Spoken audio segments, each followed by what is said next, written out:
Hello friends, welcome back to my YouTube channel. दोस्तों, आज की वीडियो में मैं फिर से जो है स्पीकिंग का स्ट्रक्चर पढ़ाने जा रहा हूं। दोस्तों, मैं वही स्ट्रक्चर पढ़ा रहा हूं अपने चैनल पर जो स्पीकिंग में यूज किए जाते हैं। तो चलिए हम लोग वीडियो की स्टार्ट करते हैं। आज का जो हमारा पहला स्ट्रक्चर है वह है have or has no match. इसका क्या मतलब होता है? इसका मतलब होता है टक्कर का कोई नहीं है।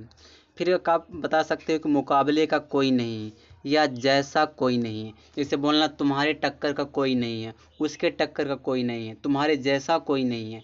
तो अगर इस तरह से सेंटेंस बोलना है दोस्तों, आप हैव या हैज नो मैच का प्रयोग करोगे।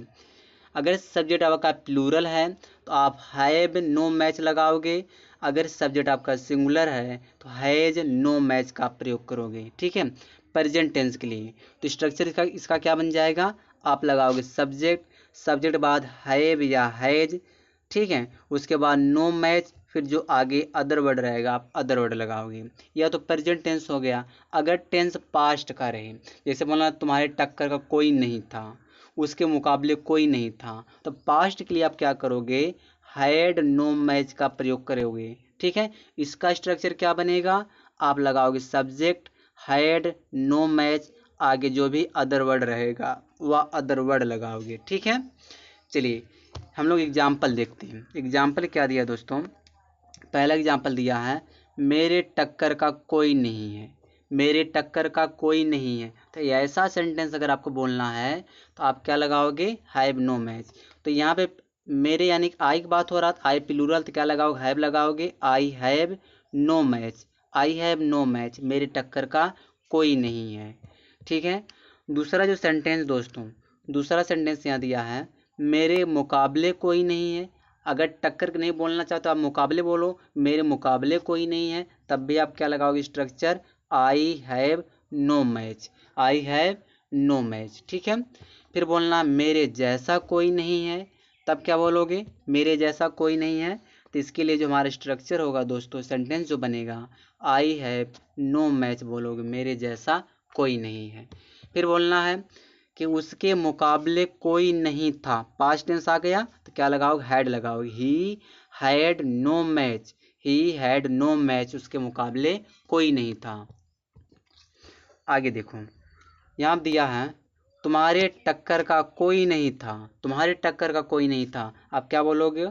You had no match, you had no match आप बोलोगे। ठीक है, फिर इसे बोलना है कि वहाँ पर उसके टक्कर का कोई नहीं था।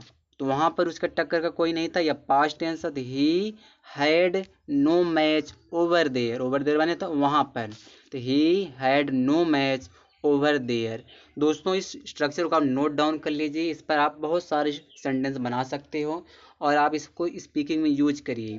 ठीक है, चलिए आगे देखते हैं अगला स्ट्रक्चर हमारा क्या है। अगला स्ट्रक्चर दोस्तों हमारा है वह है नॉट, नॉट फॉन्ड ऑफ, कोई शौक नहीं।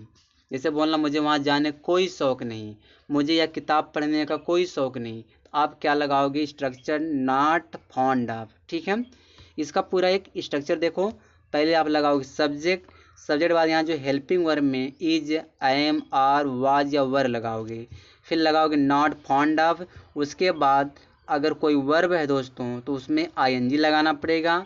अगर कोई नाउन है तो नाउन लिख दें, या तो अदर वर्ड रहेगा अदर वर्ड लगाएंगे। ठीक है, यहाँ पे देखो एग्जाम्पल, तुम्हें वहाँ जाने तुम्हें वहाँ जाने का कोई शौक नहीं है, तुम्हें वहाँ जाने का कोई शौक नहीं है। तो जब तुम्हें के लिए यू लगाएंगे, you are not fond of. अब जाना तो एक वर्ब हो गया जाने का, तो गो में आईएनजी जोड़ देंगे, गोइंग, वहाँ का अंग्रेजी हो जाएगा देयर। तो you are not fond of going there, तुम्हें वहाँ जाने का कोई शौक नहीं।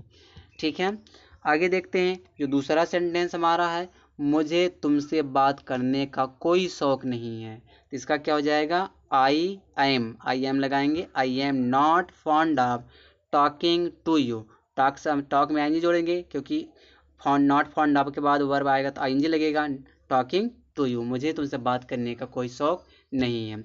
आगे दिया मुझे पढ़ने का कोई शौक नहीं है, मुझे पढ़ने का कोई शौक नहीं है, तो क्या हो जाएगा? I am not fond of studying, I am not fond of studying हो जाएगा। ठीक है, आगे देखते हैं अगला जो सेंटेंस हमारा, मुझे इंग्लिश पढ़ने का शौक है, मुझे इंग्लिश पढ़ने का शौक है। तो जब पॉजिटिव रहेगा तो नॉट हट जाएगा, I am fond of studying English, मुझे इंग्लिश पढ़ने का शौक है। दोस्तों मैं ऐसा ऐसा स्ट्रक्चर लाता हूँ जो स्पीकिंग में यूज किए जाते हैं। आप जो है मेरी वीडियो को लाइक कर दिया करो, ठीक है। आगे देखते हैं। अगला जो हमारा स्ट्रक्चर है वह है feel the same. Feel the same का मतलब क्या होता है, ऐसा ही समझो। नहीं कहते हैं कि मैं तुम्हारा पैसा नहीं दूंगा, ठीक है, ऐसा ही समझ लो, मत देना पैसा। तो इस तरह का सेंटेंस बोलना है तो ऐसा ही समझो, ऐसा ही समझ लो, तो उसके लिए फील द सेम का प्रयोग करेंगे। ठीक, सेंटेंस देखो बेहतर समझ में आएगा आपको। क्या तुम कल नहीं आओगे, ऐसा ही समझ लो, ऐसा ही समझो, ऐसा ही समझ लो कि मैं नहीं आऊँगा।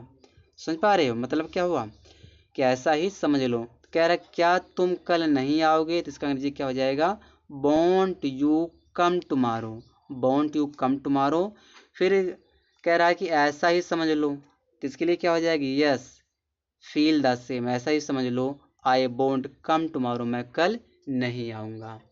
ठीक है, आगे देखते हैं। क्या तुम जा रहे हो, ऐसा ही समझ लो, are you going, feel the same, are you going, feel the same. ठीक है, क्या तुम जा रहे हो, तो ऐसा ही समझ लो, क्या बोलेंगे, फील द सेम हो जाएगा। फिर देखो, क्या वह पटना जा रहा है, ऐसा ही समझ लो, ऐसा ही समझो। ठीक है, is he going to Patna, feel the same, is he going to Patna, क्या वह पटना जा रहा है, फील द सेम, ऐसा ही समझ लो या ऐसा ही समझो। ठीक है, तो बस दोस्तों इस वीडियो में यहीं तक है। वीडियो आप लोगों को अगर पसंद है लाइक किया करो, ठीक है, और कमेंट बॉक्स में कमेंट किया करो।